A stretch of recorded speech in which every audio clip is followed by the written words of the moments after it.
Hey, I'm Isabel Bercaw, and when I was 12 years old, I founded a multi-million-dollar bath and body products company called the Bomb Bath. After 5 years of building my own brand, I've discovered a passion for helping young and innovative entrepreneurs tell their stories. Hopefully, you'll be inspired by the guests here on Build-A-Biz and maybe even motivated to start a business of your own. Let's get into it. This is Build-A-Biz with Isabel Bercaw.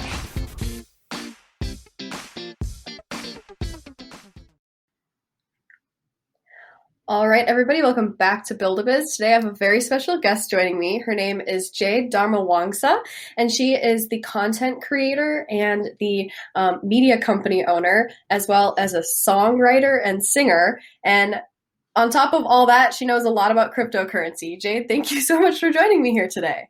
Thanks so much, Isabel, for having me. You got my bio pretty spot on. Good, I'm glad. And I pronounced your last name right, correct? Yes, you did. You actually nailed it. Perfect. Oh, why, thank you.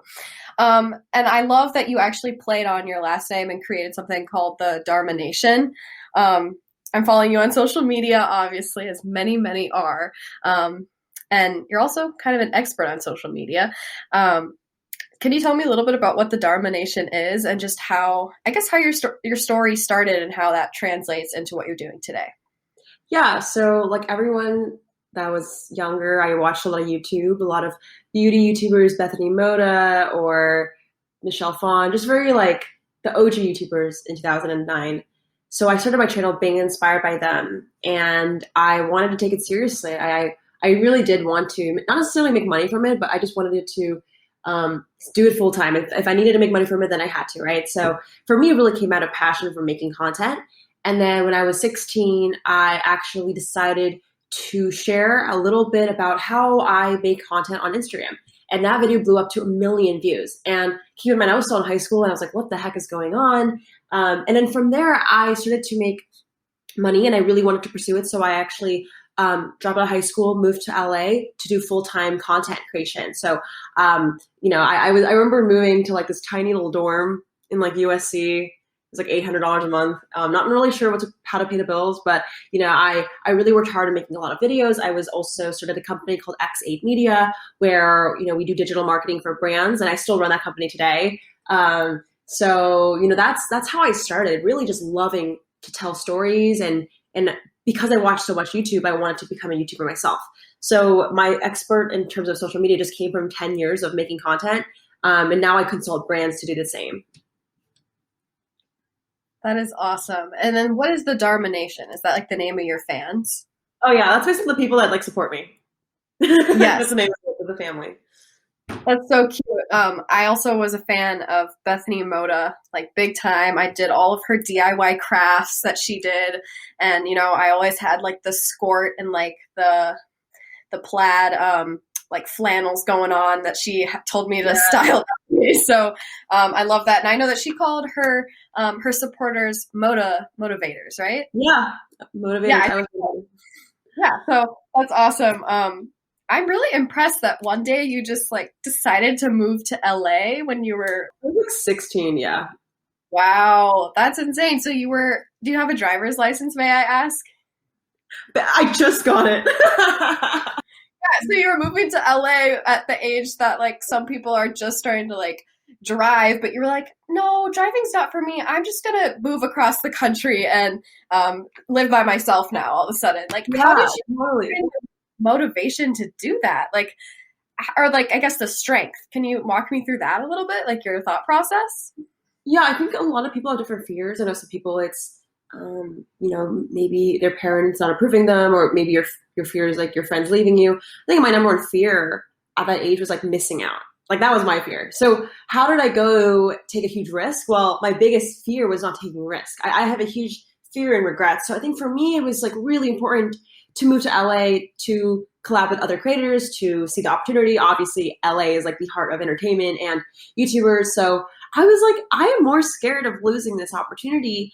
And I can always go back to school. Like I'm a huge believer in education, but I can never take back these years if I wanted to go out there. So I did. And I don't regret it. It was scary though.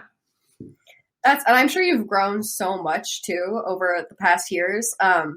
Like, I know some people will tell me, like, I moved across the country and I grew up so fast, but I don't regret it at all. It kind of sounds like you're on the same page there with those people. Something I kind of can relate to with that is when I was starting my business, I didn't move across the country by any means, but I did take the opportunity to kind of do part-time school. So I would take classes during the summer and some online classes to catch up. But, I was there part-time because I had this business being started. So I'm not sure if you have heard the show before, but I do this little introduction where I talk about how I have a bath and body products company. And that bath and body products company started because I was kind of like, I need to take this opportunity as well. So I can totally understand where you're coming from with seizing the moment and like going for it in the moment. So that's super cool. So you were making videos. Could you tell me a little bit how your content has evolved from making YouTube videos over time, and just, I guess, how like the evolution of like where your niche stands in the market today? Yeah, so I would say that I think when you started making content, when you were like 9 or 10, loving Bethany Moto, you're not the same person like 10 years later. So I think for me, I've just been a huge fan, like similar to you in entrepreneurship, just creating anything. So like I think even though I made so many different videos, like I've made beauty tutorials to how to grow on Instagram to creator economy and now crypto content, I think there's a general theme, which is like, I just like creating anything that's unique and new and important to me. And I think as a content creator, it's important to not limit yourself. Like if you love making a certain beauty product, but maybe you want to do something else, like obviously there's a way to pivot properly, but I think it's really important to allow yourself to grow outside of that niche or niche. And I think for a lot of creators, people just stop. They're like, I'm not, like, for example, if you go to a certain major, or even if you don't make videos, like even if you just like are defined in a world where you're like, you're a writer or your parents are doctors and you can't do that. Like you have to give yourself the permission to like go outside that. For me, it was just like expanding my content. And all I do is I just remind myself, like, I'm not switching niches. I'm just expanding what I always do, which is creating something unique. So when you can find a common thread, you kind of allow yourself to like pivot and move around because you're really doing the same thing, just in a different area. Yeah, that's super good advice. And I think that even if someone isn't creating YouTube videos, that's definitely advice that they can take away from what you were just saying. Like you don't have to be set in stone. Like even when you're choosing like a college major, like you said, like maybe you can start someplace and then move on to a different major, or maybe if it's like a sport. I knew a girl that was a ballerina for like 5, 6, 7 years. And then one day she was like, I just want to play basketball. So she switched and now she's playing basketball and she's having a great time and people supported her for it, which is super cool. So I guess what's the latest project that you've been working on that you can tell me about that is kind of in your ever evolving niche, as we can call it maybe? Yeah, so I like to say I'm a creator working in the creator economy. So in terms of like my company and business, right now X8 Media is working with 2 exciting brands. We just finished a campaign with Adobe and Netflix. So we were helping them find influencers and launch a campaign with a few animators. It's really fun. As a creator myself, I'm shooting a video with Red Bull to talk about surfing next week. And I'm really excited about that. So I participate both behind and in front of the camera. And, of course, like I'm learning a lot about like new technologies like crypto and stuff. So I'm keeping myself busy. Definitely, I would say half my time is working on other brand projects and consulting, and the other time is spent on my own stuff, which I like. I like being able to like help other creators and then also work on my brand. Because I'm huge, for people who don't know, I love surfing, and I can't wait to shoot that video next week. Yeah, for sure. I think it's super cool how you're able to balance that dynamic between being on camera and off camera and like behind the scenes and helping other people grow what they're doing. And I feel like, would you say that helps you because you are on camera versus not on camera and like helping other people? Would you say both aspects of what you do help you in the other aspect, and how so? I think it takes us, not everybody likes being behind or in front. I know my dad just likes being behind. And then, like, for example, my other friend, who's a singer, only wants to be in front, right? So I think it takes a certain type of person to like both. I would say, like, I used to play music, but I also would love, like, science. So, like, my brain is pretty left and right brain balance. So I do enjoy it. So I would say for me, it's not necessarily the word helpful. It's just like, I like stimulating my brain both in arts and then the business behind it. So that's why I like running a business, but also being in front of the camera. It's just what my brain likes. I find that if you don't understand what kind of stimulates your brain and makes you excited, it's hard for you to like find that dream job.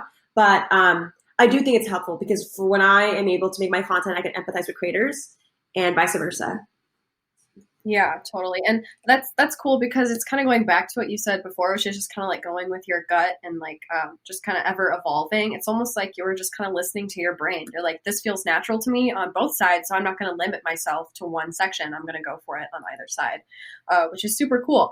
I heard you briefly mention music, and I know that you came out with a couple songs so far, your most recent one being Influencer, right? Yeah. Yeah, why don't you tell me a little bit about what that's about? I mean, Influencer is a song about someone who wants to be an influencer, but their parents, they don't support them. I think that like I wanted to make music that's funny. First of all, it's not very serious, but also just like a song where you can be like, one of the lyrics is, my mom thinks I'm homeless. And it just shows like people get confused how you make money online, right? Like if you have an e-commerce store, they're like, this is not real. And your parents, or even not parents, if your parents are supportive, cool, but like grandparents especially, that's another thing, right? They're like, what does she really do? Even though your family won't support you. So I wanted to make a song that kind of empathized with people that, and just how I felt when I was making content. Like my grandparents were like, what is she doing?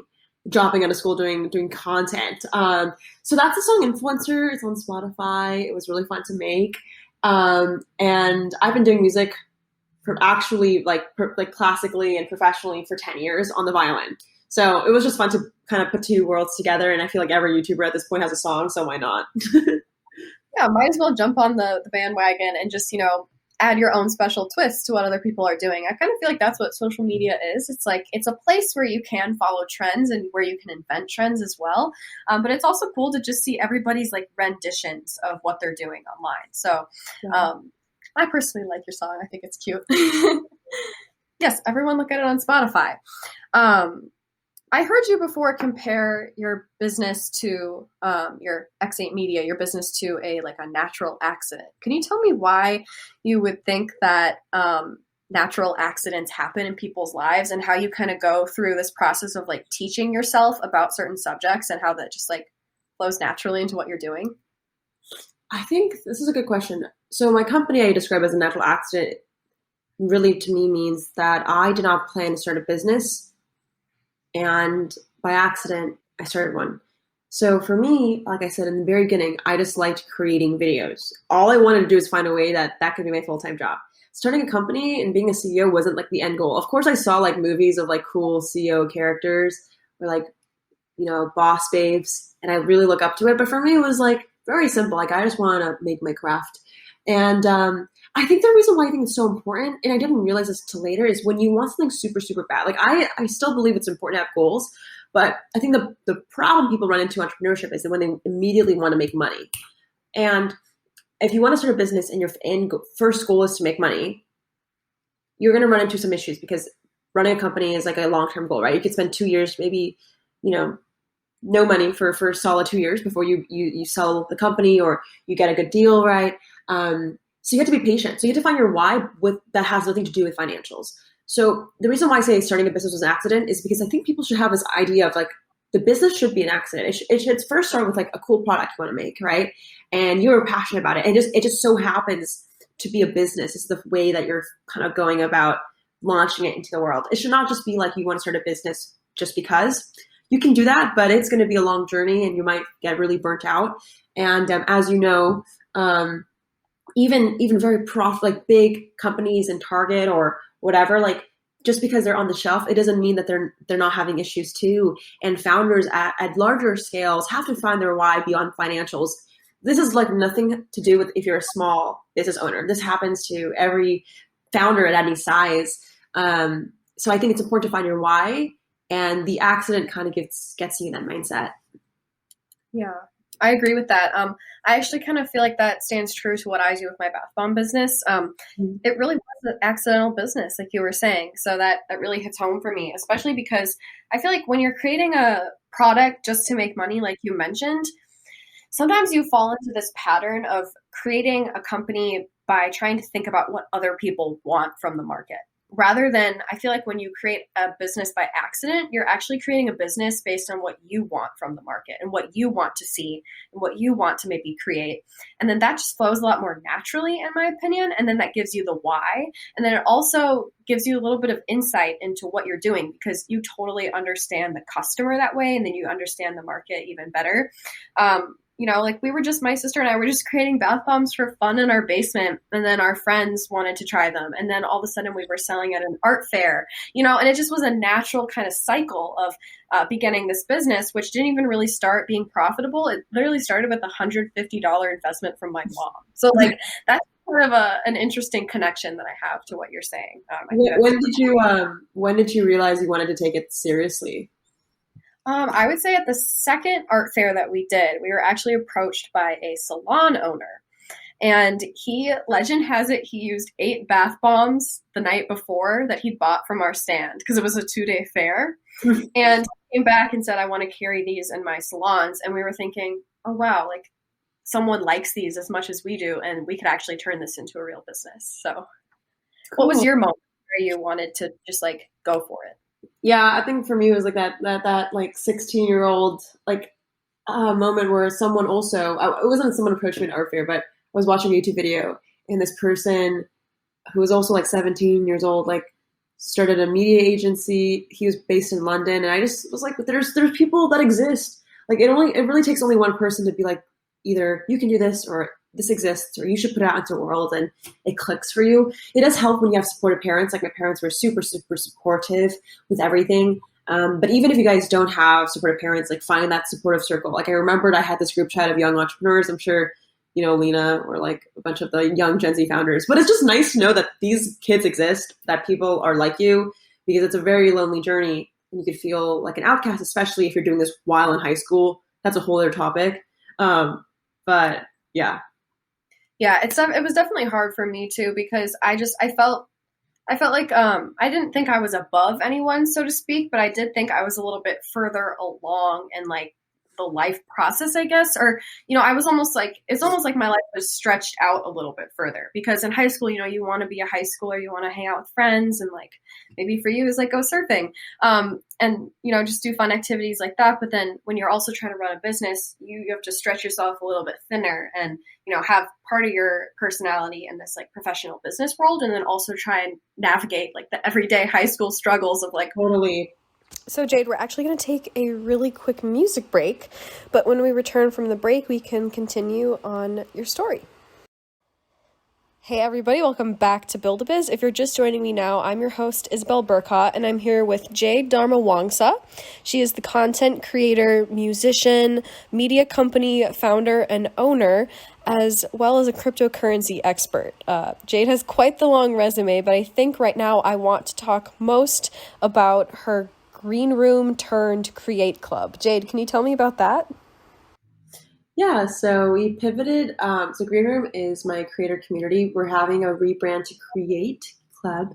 But I started inside X8 Media. We started a community of creators to collaborate and learn how to grow. So we have these yearly events in LA, not right now because of COVID, but we do these yearly summits called the Green Room Live. We're going to have one called, our rebrand Create is going to happen this month. So we'll be having those yearly summits. We also have a Discord and a weekly newsletter where we talk about the creator economy. So, our goal really is if you're a content creator or you want to be a YouTuber, or you want to just, even if you're just an entrepreneur, but you want to have a personal brand, we just want to be the epicenter of everything going on in the creator economy. So we share, what Addison Rae is doing this week in terms of her business strategy. So you guys can learn from it, or just talking about the future of e-commerce and the monetization for that.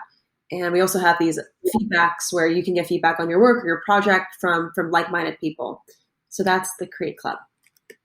That's really genius. It's almost it's like a community for people who don't want to just be told this is the next marketing trend. Here's a packet. It's a very interactive way to get people interested in life, kind of. So it seems like you have a lot of different things going on. How do you keep track of all this? First of all, because I'm personally very impressed that you're able to do all this, and then also have, I would say it's probably more than a hobby now. Some cryptocurrency, like educational resources. Because I know you do a lot of talks and you speak to a lot of audiences about cryptocurrency in that market. So one, I want to hear about that. And then number two, I kind of want to know what a day in the life of Jade is like. Yes. How do I balance? It's really hard. I don't know how to say it then. It's hard to balance everything. I mean, I could just give you guys my tips of like my time blocking, but at the end of the day, I mean, I'm very tired. I'm still like 20 and I'm still figuring things out. Like, it's definitely super hard. I think the main thing for me is like, I just don't try, at least right now, I don't try to push myself when I don't feel like it. I think for a while, I put deadlines unnecessary. Like when you're an entrepreneur, no one sets your deadlines. So you don't have a boss. Like you just set your own deadlines. For a while, I just felt I set very extreme deadlines. For my crypto project, I'd be like, we have to launch 3 projects this quarter when we've never launched one before, right? So yesterday, like literally had a mental breakdown, as everyone does, I feel like every month or every day. And I was like, I can't do this. So I just stopped. I just literally focus on what I can do today. And then I put everything else and I rescheduled it. So I think it's super important to ask yourself, what are you stressed about? Is there something I can do about it today? And if not, how can I let go of it / allow the universe or whatever you believe in to take control of it? So I made a list of things I was stressed about. And then I told myself, what out of everything I'm stressed about, what can I actually do? And everything else I can't do, I'm just going to let it go. So, I think time blocking is cool, like calendars. But like, I think the hardest thing is the mindset of maybe if you're managing schoolwork and like a personal life, it's okay to be overwhelmed. I think that a lot of people have this very perceived fantasy of like hustling, having a perfect social life. Like that's not doable for me, at least. Like I see these movies of I think Emily in Paris is a good example on Netflix. She's like this character that has a perfect dating life, but also a perfect work life. And I think the real nature is humans don't have that, and it's very messy. So just give yourself the space to like take time off and let go. But my day in life really just starts with 6 a.m. I'll wake up, I'll either surf or work out. 8 to 9, I'll get ready. I like to do my hair with the Dyson Airwrap. I've been really liking that. And then from 9 to noon, I work on X8 Media strictly. So that's my agency work, working with brands, consulting. I'll eat lunch if I remember. See, like I feel like Zoom calls either allow me to eat lunch at 11 or 4. Like I have this really weird chunk of time from noon to like 4 where I just have a bunch of meetings. So these meetings typically are either about my personal brand, meeting with brands or creators, or right now working on crypto projects and researching. I'm speaking at some events, teaching people how crypto will change the creator economy. 4 to 7, I will make my own videos. I'll make TikToks. And then 7 to 9, I will chill out. I will watch a sunset and I don't touch my computer. I actually delete TikTok and Instagram at 8 p.m.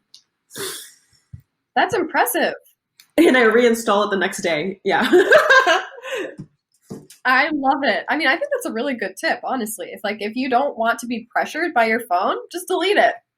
That's so cool. Could you quickly tell us a little bit about like what cryptocurrency is? Because you are like on the completely opposite scale in terms of cryptocurrency knowledge as I am. Like I just heard, I was like, people are selling digital art. Like, okay, that's cool, Yeah. but I have no idea how that works. So can you just give me maybe like a very brief definition, if that's possible, and then how people are going to use cryptocurrency in the future in your predictions? Yeah, so good question. So the most popular thing you might have heard of is NFT. Have you heard of what an NFT is? Yes, I have. So an NFT stands for non-fungible token. Basically, it's kind of like a digital signature. So imagine you go to a concert and it's Bruno Mars, Lana Del Rey, Selena Gomez, whoever you really like, and you wanted a signature right from them. Now, you could get it digitally, and the digital version is called an NFT. So why is it called an NFT? Well, it's unique, right? A digital signature is, if Taylor Swift signs a piece of paper, it's one of a kind, right? So non-fungible, that's what non-fungible means. Now, non-fungible token means this piece of signature has value, like, right? It's maybe worth $100, $1,000, and you can sell it and exchange it. So this is what an NFT is. So what artists do is they sell art as an NFT, as a digital signature. So for example, say you love Taylor Swift, right? You can own a one-of-a-kind Taylor Swift t-shirt, but it's as an NFT, right? So it's one of a kind. There's only maybe 30 of them. Like she can set how many of them. Like there's only 50 in the world. You have it. And if you sell it in the marketplace or somewhere else, on wherever, she gets 10% back. And also you, it is kind of like this thing where the creator gets a kickback, so you can support the creator better, and you can also get a financial return because it holds value, because it's based on this technology called blockchain, called Ethereum. So when people think about like cryptocurrency, it's really just nothing more than like this cool little signature that's just built on the blockchain. And I'm not going to go too heavy into blockchain, but blockchain is just entirely a Google spreadsheet or an Excel spreadsheet. So it's a giant database of like logins of like, Isabel has 5 NFTs, one's Taylor, one's Selena, and it's just a giant public database. That's literally it. So what's really cool, right, is say someone's trying to sell you this Taylor Swift, I'm just using her NFT, right? And you want to make sure they have it. Well, because if blockchain is public, you can double check that they actually have the real authenticated one. So it's really great because it's transparent, it's decentralized, and I really believe in it because right now, if you sell a water bottle online, that's one way to make money, right? But you don't really own it, right? If you sold this, right, this water bottle, it's like if you sold on eBay, it will lose value. So, for example, if you have an NFT art piece, it's a sign of ownership. It's unique. There's only maybe 100 in the world. People know that, and that the price goes up. So that's on the very small scale, like what an NFT is and why I'm very passionate about it. I just think it's a great way for creators to make money. Yeah, that's super cool. One, you did a great job of explaining that, because I feel like I have a little like aha moment. I definitely couldn't re-explain it to someone, but I feel like when like you just get a feeling in your head that you understand something a little better. I almost want to like compare it. Correct me if I'm wrong, but I almost want to compare it to like when you start a business and then you sell, let's say, like a minority share, and then later on you may agree with your business partners to sell that, a larger chunk of that business again. Then you would technically get another payout. Does that kind of like that? So that's actually called a token, a transferable token. So companies are doing that. So we're actually working on one too, where it's called the DAO. But essentially, it's kind of like, it's not essentially like equity, but kind of like you were saying, tokens enable people to have a slice in ownership, right? It's not exactly like a company, because in a company it's shares, right? And in a crypto it's called tokens, so it's slightly different. But yeah, definitely. I mean, I think it's not necessarily NFTs, but I would say definitely like tokenization is a great way to kind of diversify ownership, right? For example, so say you have this brand called Hydro Flask, and there's only 10 million Hydro Flask tokens in the world. You give maybe 10,000 of them to your top contributors, top customers, maybe the rest of them to team members, right? So everyone has a piece of the pie through tokens. So that's actually what's happening right now. There's organizations like Friends with Benefit. There's like one called Whale. There's one called Rally Roll. Like there's a bunch of communities that they use this like token technology to like they basically give themselves distribute ownership to their community. So those are crazy things happening in crypto. I'm not going to go too crazy, but yes, the answer is yes. That's so cool. I'm kind of blown away by how you taught yourself all this, Jade. I think that anyone listening to this should definitely go to your Instagram. Would you like to shout it out really quick? Yeah, go to Jade Darmawangsa. My last name is pretty long, but if you just search JADEDAR, it should pop up.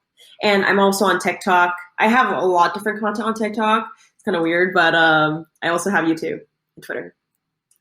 That's awesome. So if you were interested in anything and or everything that Jade has talked about during this amazing interview, definitely go to her socials. I'm sure you can find plenty on there about these awesome subjects. And Jade, thank you so much for taking the time out of your busy day to come on Build-A-Biz and talk about your entrepreneurial journey.